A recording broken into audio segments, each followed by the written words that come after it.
Rabbil alamin. Lahul ni'matu wa lahul fadlu wa lahul thana'ul hasan. Wassalawatullahil barrir rahim wal malaikatil muqarrabin ala sayyidina wa maulana Muhammadin wa ala anta taj'alul hazna idza syi'ta sahla. Allahumma arzuqna al-ikhlasa fi niyyati wal qawli wa ma'assisi jam'iyyati Nahdlatul Ulama Al-Syekh Muhammad Hashim Ash'ari wa Syekh Bisri Sansuri wa Syekh Abdul Wahab Hasbuwah wa ila arwahi jami'i ahli al-qubur minal muslimin wal muslimat. Al-Fatihah. A'udzu billahi minasy syaithanir rajim. Bismillahirrahmanirrahim. Alhamdulillahi rabbil alamin. Ar-Rahmanir-Rahim. Maliki yaumiddin. Iyyaka na'budu wa iyyaka nasta'in. Ihdinas siratal mustaqim. Siratal ladzina an'amta 'alaihim ghairil maghdubi rahimakumullah. Alhamdulillah, kita bersyukur kepada Allah Subhanahu wa taala. Pagi hari ini Allah Subhanahu wa taala masih melimpahkan nikmat-nikmatnya kepada kita.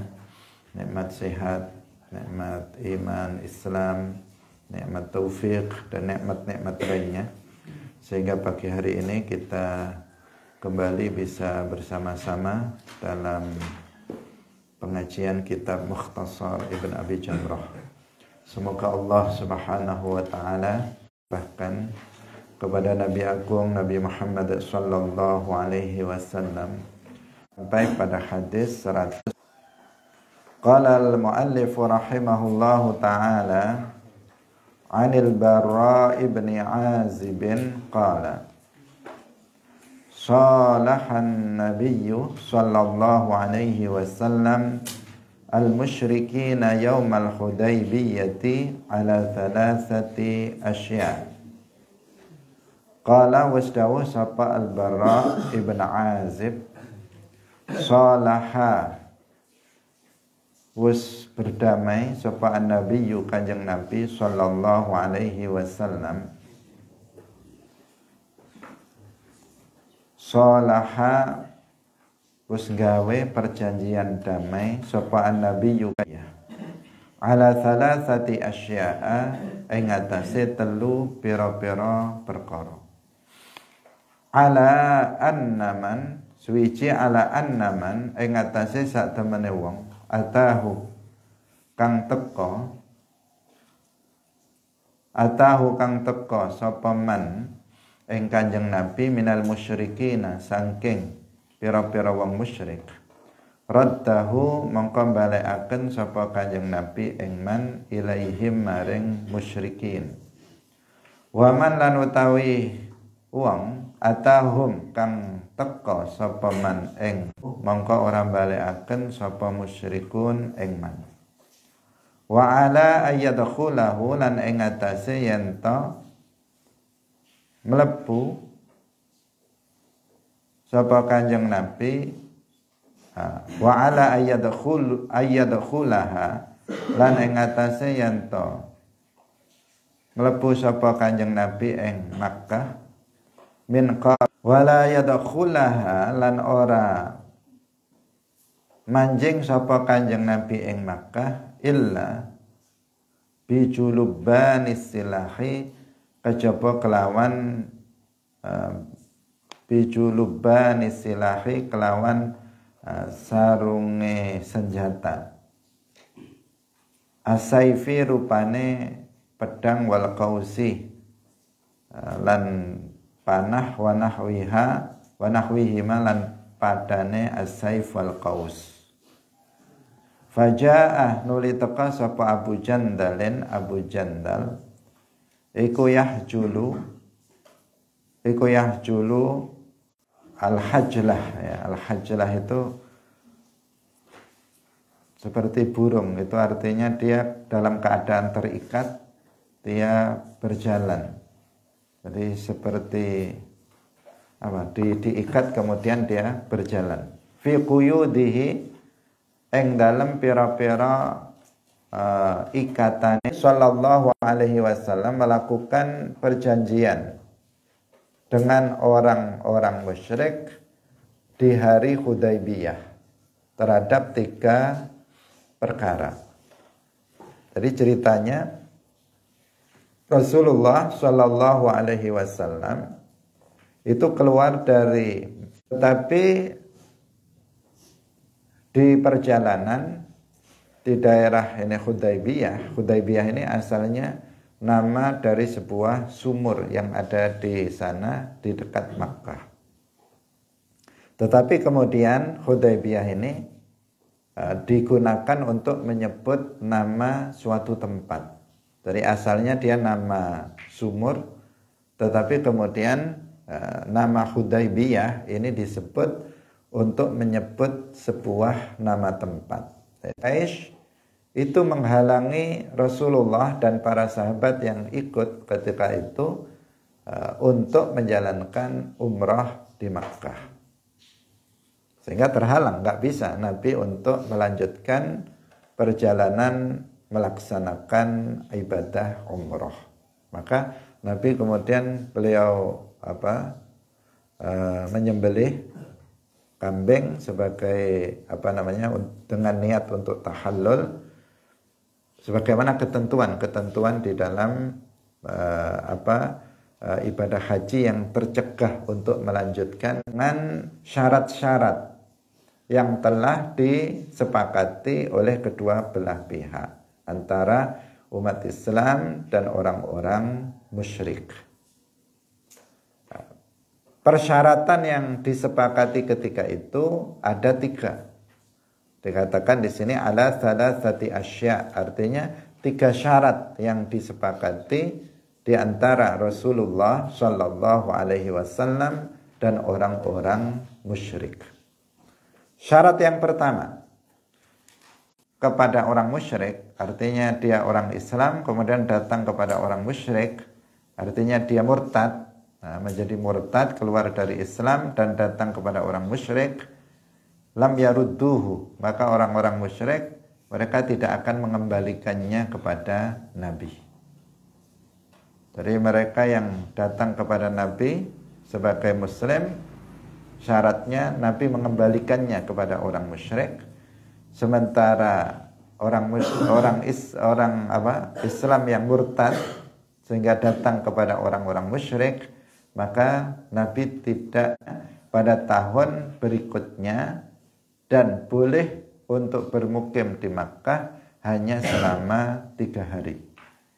Ini kejadian sebelum Fathu Makkah, sebelum Makkah ditaklukkan, ketika Makkah masih dikuasai oleh orang-orang musyrik Quraisy. Sehingga Nabi tidak bebas untuk berada di Makkah, hanya diberikan waktu 3 hari untuk bermukim di Makkah. Itu pun pada tahun depan, tidak pada tahun ini. Sarungnya, artinya tidak dengan senjata terhunus. Jadi kalau dia bawa pedang, pedangnya tidak ditampakkan begini, tetapi semuanya dimasukkan ke dalam sarungnya. Kalau apakah itu tombak, apakah itu anak panah, apakah itu pedang, semuanya dalam kondisi dimasukkan ke sarung senjata itu, tidak diperlihatkan. Itu artinya mereka tetap bisa membawa senjata masuk ke dalam Makkah, tetapi dalam kondisi tidak diperlihatkan, tidak dihunuskan. Ini syarat yang ketiga. Faja'a Abu Jandalin yahjulu fi quyudi. Ini masuk ke dalam agama Islam di Makkah. Ayahnya yaitu Suhail dia apa? Dia menyekapnya karena dia masuk ke dalam agama Islam di Makkah. Kemudian Abu Jandal ini disekap oleh ayahnya sendiri, artinya di penjara, disekap di rumahnya oleh bapaknya karena dia masuk ke dalam agama Islam. Sallallahu alaihi wasallam.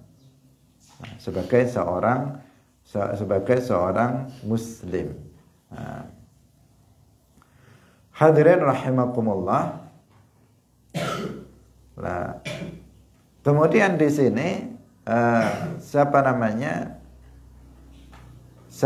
Suhail ayah dari Abu Jandal ini datang dan kemudian menyeret dan membawa Abu Jandal anaknya itu, sehingga dia teriak-teriak. Abu Jandal ini teriak-teriak yang intinya dia minta agar bisa bersama dengan orang-orang Islam. Islam itu mengembalikan Abu Jandal kepada orang-orang musyrik. Sebagai apa? Sebagai dalam pemenuhan janji dalam perjanjian Hudaybiyah.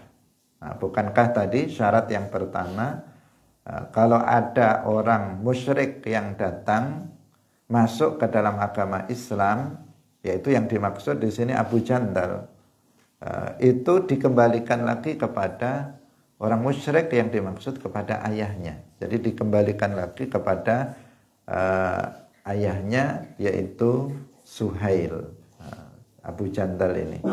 Jadi faja janjian Hudaybiyah, yaitu yang janji yang pertama, ala anna man atahu minal musyrikin raddahu ilaihim. Hadirin yang dirahmati oleh Allah Subhanahu wa taala. Sehingga di sini perjanjian itu terlaksana dan kemudian Nabi pada tahun berikutnya itu diperbolehkan untuk datang melaksanakan ibadah umrah di Makkah Al-Mukarramah. Kita lanjutkan pada hadis berikutnya. Beliau adalah minal asyarah al-mubasysyirina bil jannah. Sa'ad bin Abi Waqqas, salah satu sahabat yang dikhabarkan oleh Nabi sallallahu alaihi wasallam akan masuk ke dalam surga tanpa akan masuk dalam surga dalam satu majelis. Jadi itu yang disebut Ibn Abi Waqqas fil jannah, di dalam surga. Nah, ini keutamaan yang luar biasa ketika seseorang masih hidup di dunia sudah diberitahukan bahwa dia akan masuk ke dalam surga. Alangkah bahagianya orang yang seperti itu, karena Nabi yang menyatakannya, bukan orang biasa. Kalau orang biasa mengatakan kamu nanti akan masuk surga, ucapannya tidak bisa dijadikan sebagai pedoman kalau orang biasa. Kenapa? Karena dia bicara tidak berdasarkan wahyu. Sementara Rasulullah Shallallahu Alaihi Wasallam ketika sangat beruntung, orang-orang yang sangat beruntung, mereka sudah tahu bahwa mereka akan selamat di akhirat, bahwa mereka akan masuk ke dalam surga. Meskipun demikian, meskipun mereka telah dikhabarkan akan masuk ke dalam surga, bukan berarti kemudian mereka santai-santai dalam amal ketaatan, tidak. Oh, saya sudah masuk surga. Tidak mengatakan kalau gitu udah santai aja, bagaimanapun amalnya kan akan masuk surga. Tidak seperti itu, justru mereka adalah orang-orang yang terdepan di dalam amal kebaikan, amal ketaatan, dalam ketakwaan. Ada orang-orang lain yang juga dikhabarkan akan masuk surga, tetapi tidak dalam satu majelis, seperti Sayyidah Aisyah, seperti misalnya Ammar bin Yasir, Bilal bin Rabah. Ini juga mereka orang-orang yang dikhabarkan akan masuk ke dalam surga, tetapi tidak tergolong 10 yang al-asyarah al-mubasysyirin bil jannah. Nah, karena mereka disebut di majelis yang lain, tidak dalam satu majelis. Qala wasdawa sapa Sa'ad ibn Abi Waqqas. Jaa wastaqa sapa nabiyyu kanjeng Nabi sallallahu alaihi wasallam ya'uduni ngendangi sapa kanjeng Nabi ing ingsun. Berarti Sa'ad bin Abi Waqqas ketika itu sedang sakit. Bila sedang sakit, Nabi datang menjenguk beliau. Karena ini adalah salah satu akhlak Islamiyah yang dicontohkan oleh Rasulullah Shallallahu Alaihi Wasallam untuk umatnya, yaitu tentang iyadatul marid, menjenguk orang yang sakit. Apabila ada teman kita, sahabat kita, kemudian tetangga kita dan sesama Muslim ada yang sakit, maka Islam menganjurkan kepada kita untuk menjenguknya. Ini salah satu adab mulia dari Islam. Wa ana bi Makkah wa ana lan utawi ingsun Sa'ad bin Abi Waqqas iku bi Makkah wa ana Makkah. Wa huwa lan utawi Kanjeng Nabi, ini bisa ada dua kemungkinan ya. Ada dua kemungkinan. Memang maknanya beda, tetapi tidak mempengaruhi pada substansi makna dari hadis.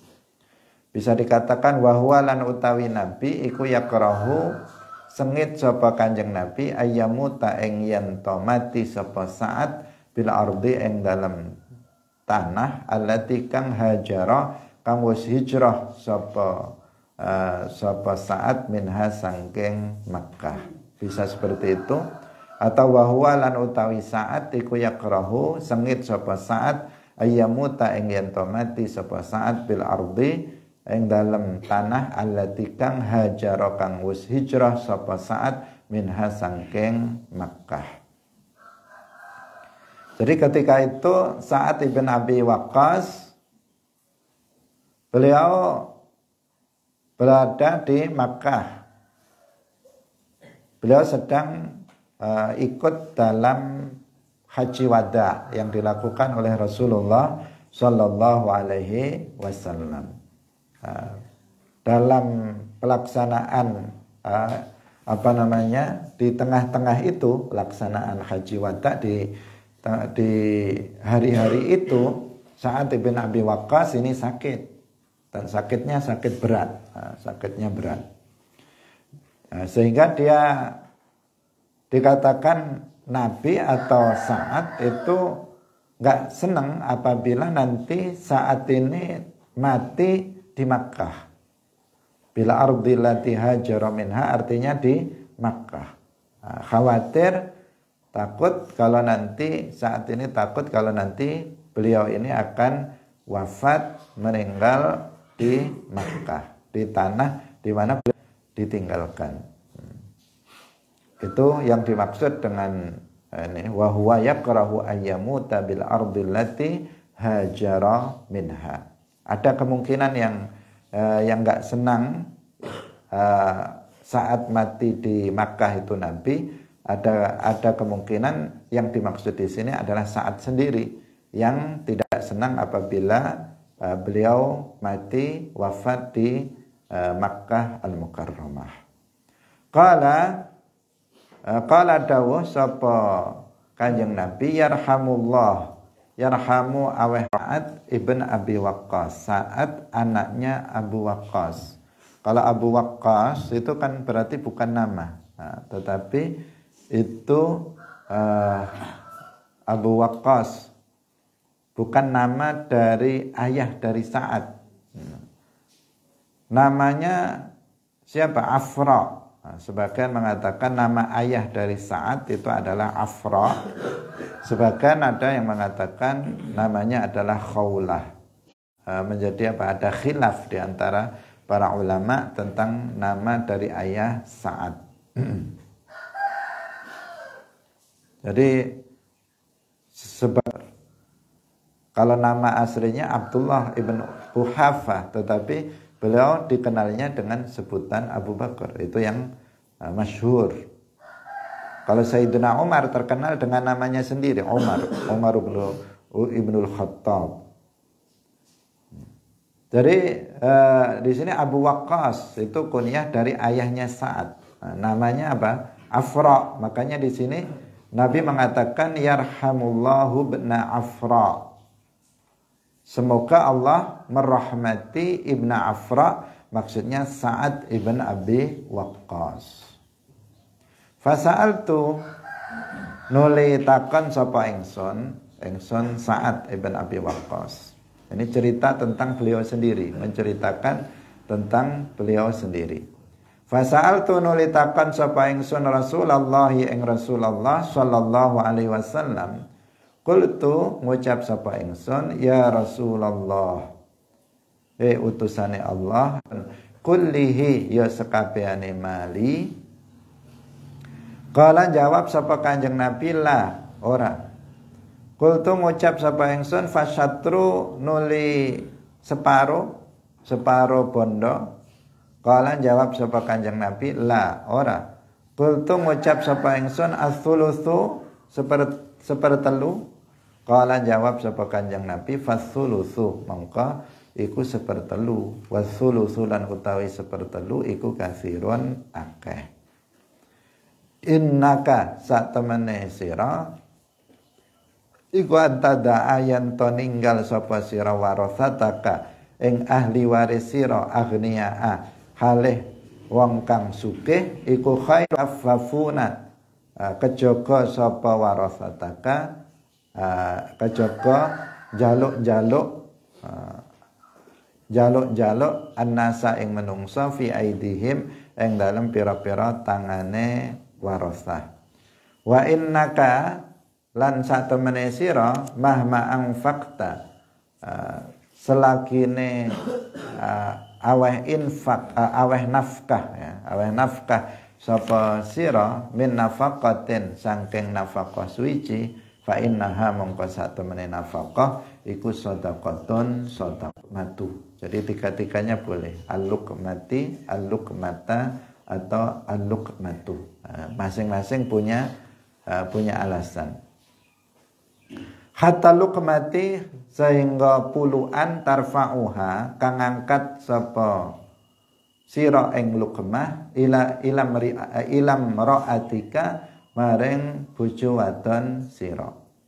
Wa asallahu ayarfa'aka lan menawa Allah iku ayarfa'aka ngangkat sapa Allah ing sira fayantafi'u nuli aweh manfaat utawa ngalap manfaat bika kelawan sira sapa nasun menungso wa yudarru lanten kenai bahaya bika kelawan sebab sira sapa akharun wong-wong kang weneh. Walam yakun lan ora ana lahu ketuwe Sa'ad ibn Abi Waqqas yauma idzin ing dalem dina iku illa benatun kejaba anak ibn Abi Waqqas. Beliau menceritakan apa yang beliau alami dan yang dialami bersamaan dengan Rasulullah sallallahu alaihi wasallam. Yang di sini mengandung hikmah-hikmah dan mengandung pelajaran-pelajaran yang menjelaskan tentang hukum-hukum Islam. Jadi Sa'ad ibn Abi Waqqas ketika ikut Nabi dalam haji wada, beliau sakit dan sakitnya sakit keras, sakit yang berat, yang seakan-akan Sa'ad ibn Abi Waqqas itu akan meninggal dunia. Tapi apakah beliau meninggal dunia? Enggak. Saat itu beliau kemudian sehat kembali dan bahkan umurnya kemudian panjang. Beliau wafat setelah wafatnya Rasulullah Shallallahu Alaihi Wasallam jauh setelah itu Sa'ad ibn Abi Waqqas. Bahkan banyak daerah-daerah yang berhasil ditaklukkan oleh Sa'ad ibn Abi Waqqas radhiyallahu anhu. Tetapi di saat itu, di saat haji wada, Sa'ad ibn Abi Waqqas ini sakit berat dan Nabi menjenguknya. Di saat itu Sa'ad bin Abi Waqqas ini bertanya kepada Rasulullah sallallahu alaihi wasallam. Sementara beliau sudah khawatir beliau akan meninggal karena sakit berat. Maka beliau membahas tentang masalah wasiat. Nah, wasiat ini adalah biasa dilakukan oleh seseorang untuk dilaksanakan setelah kematiannya. Itu wasiat namanya. Jadi dia berpesan kepada orang lain agar dilaksanakan setelah kematiannya. Misalnya seseorang tidak disyaratkan dia mau mati, tidak disyaratkan dia ketika dia sakit, ketika seseorang masih sehat walafiah misalnya, maka dia juga tuh yang dipesankan agar dilaksanakan sepeninggal atau setelah wafatnya seseorang. Jadi Sa'ad ibn Abi Waqqas bertanya kepada Nabi, wahai Rasulullah, apakah aku berwasiat untuk seluruh hartaku? Apakah aku boleh untuk berwasiat agar seluruh? Nabi mengatakan enggak boleh berwasiat untuk seluruh harta untuk dibagikan kepada misalnya fakir miskin misalnya. Bisa saja wasiat itu bisa untuk misalnya untuk pembangunan masjid atau untuk pembangunan pondok atau untuk misalnya harta itu untuk dibagikan ke fakir miskin atau dibagikan ke santri-santri misalnya. Itu bisa saja tergantung pada orang yang berwasiat. Tetapi jika wasiatnya itu seluruh harta tanpa ada sisa untuk ahli waris sama sekali, tetapi minta agar semuanya dibagikan, tidak. Kemudian saya menjawab, as-sulus, sepertiganya. Wahai Rasulullah, bagaimana kalau sepertiga hartaku itu saya wasiatkan untuk dibagikan setelah kematianku? Nabi menjawab, fas-sulus. Iya, kalau sepertiga enggak masalah. Kalau sepertiga enggak masalah. Was-sulusu kasir. Was-sulusu kasir. Dan sepertiga itu sudah banyak. Di sini banyak itu yang dimaksud sebagian ulama yang mengatakan maksudnya ya sudah masuk dalam kategori sepertiga hartamu agar dibagikan setelah meninggalmu, itu sudah pahalanya banyak. Ada sebagian yang ulama yang memaknainya seperti itu. Jadi intinya apa? Berwasiat dengan harta yang dimilikinya, seseorang itu hanya boleh maksimal sepertiga. Tidak boleh lebih dari sepertiga. Apabila lebih dari sepertiga, setelah saya mati, semuanya saya sedekahkan untuk fakir miskin, untuk pembangunan masjid, yang ini untuk masjid, yang ini untuk pondok, yang ini untuk fakir miskin, yang ini untuk anak yatim, dibagi habis. Sementara anaknya nanti gigit jari, nggak dapat apa-apa, anaknya nggak dapat apa-apa, semuanya sama bapaknya diwasiatkan untuk dibagikan ke orang. Anaknya gigit jari, nggak dapat seperti. Kalau terjadi seperti yang tadi kita katakan, kalau terjadi ada seseorang berwasiat misalnya seluruhnya, atau misalnya 2/3-nya, atau pokoknya atau separuhnya, maka yang bisa dilaksanakan hanya sepertiga. Lebihnya nggak boleh untuk dilaksanakan. Meskipun dia berwasiat, wasiat itu tidak bersedekah, berinfak, tidak memikirkan anak-anaknya. Terkadang ada yang seperti itu. Atau mungkin karena nggak suka dengan anak-anaknya, benci dengan anak-anaknya, kemudian anaknya tidak diberi bagian sama sekali dari harta warisan dia. Itu bisa juga terjadi. Jadi hanya bisa maksimal itu sepertiga saja. Innaka, beliau mengatakan, kamu itu meninggalkan ahli waris yang kaya-kaya, kata Nabi, itu lebih baik daripada kamu meninggalkan para ahli waris itu dalam keadaan fakir, miskin, minta-minta kepada orang lain dengan tangan mereka. Nah, jika kamu meninggalkan anak-anak yang mereka kaya-kaya karena dapat warisan dari kamu, maka itu lebih baik dibandingkan kamu meninggalkan anak-anak yang nanti apa? Anak-anak kamu itu karena nggak dapat warisan akhirnya itu adalah peninggalan dari kedua orang tuanya. Itu lebih baik. Hadirin rahimakumullah. Jadi kalau ada orang tua kemudian memikirkan anaknya misalnya, memikirkan kehidupan anaknya setelahnya jangan sampai miskin misalnya, itu sesuatu hal yang wajar, asalkan tidak berlebihan, tidak berlebihan. Ditanya untuk anakku nanti biar senang hidupnya, biar nanti dia nggak miskin. Untuk dia sebenarnya sudah cukup, tetapi dia masih banting tulang mengumpulkan harta sebanyak-banyaknya. Kalau bisa anak dia 7 turunan nanti nggak akan miskin dengan harta yang dia tinggalkan.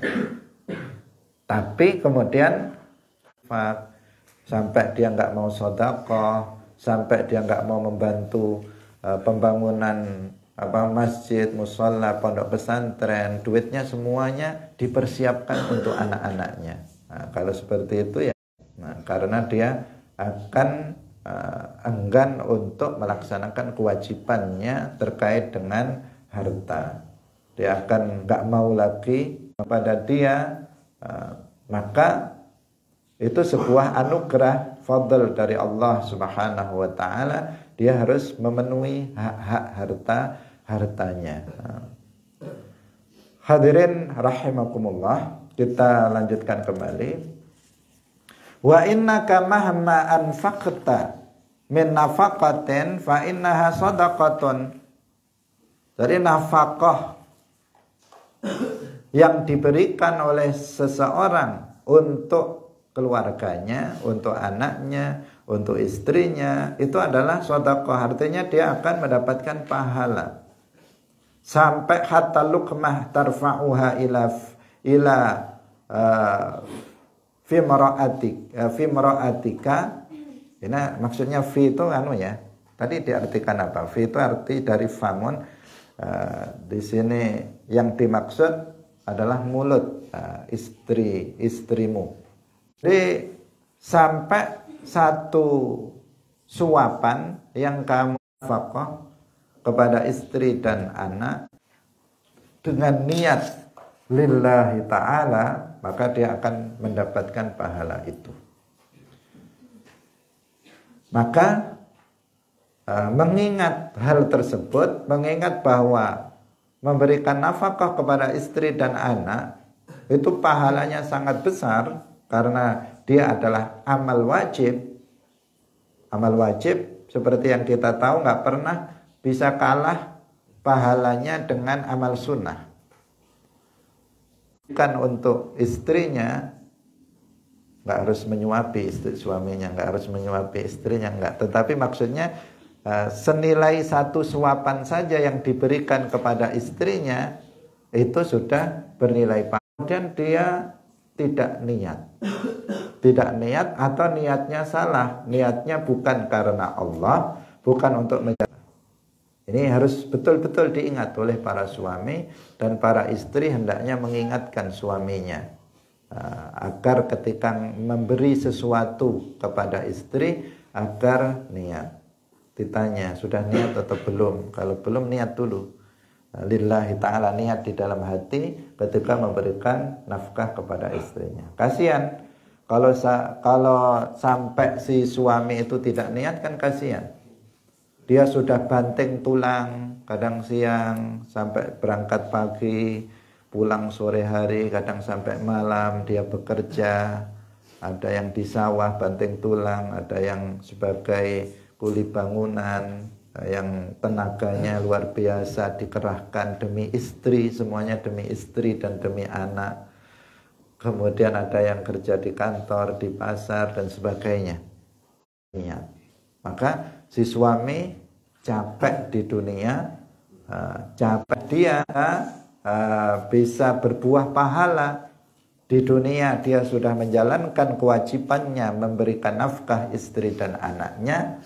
Kemudian di akhirat dia mendapatkan pahalanya, mendapatkan balasan menyenangkan nanti di akhirat atas amal yang sudah dilakukannya. Nah, ini penting diperhatikan oleh orang yang sudah berkeluarga, suami atau istri, untuk meraih pahala akhirat. Wa asallahu ayyarfa'aka wa ta'ala, itu mengangkatmu dan dengan kamu manusia banyak yang mendapatkan manfaat, dan dengan kamu pula banyak orang yang mendapatkan bahaya. Artinya di sini akharun ini yang dimaksud orang-orang musyrik. Ini doa Nabi untuk Sa'ad bin Abi Waqqas dan makbul. Nah, doa Nabi itu dikabulkan oleh Allah Subhanahu wa ta'ala. Kota-kota yang dimaksud dengan Madain Kisra itu banyak yang ditaklukkan oleh Sa'ad bin Abi Waqqas, sehingga banyak orang yang masuk ke dalam agama Islam, dan orang-orang musyrik mereka menjadi hancur karena itu. Jadi itu jasa-jasa dari Sa'ad bin Abi Waqqas sebagai bentuk terkabulnya doa Nabi Sallallahu Alaihi Wasallam, Ummul Hakam Al-Kubra. Itu di saat beliau sakit, waktu mau berwasiat itu, ketika beliau mau berwasiat itu hanya putrinya Ummul Hakam Al-Kubra. Tetapi kemudian beliau diberikan anugerah anak yang banyak, anak-anak laki-laki yang jumlahnya sangat banyak, dan beliau juga diberi anak-anak perempuan sebanyak 50 tahun baru kemudian beliau wafat.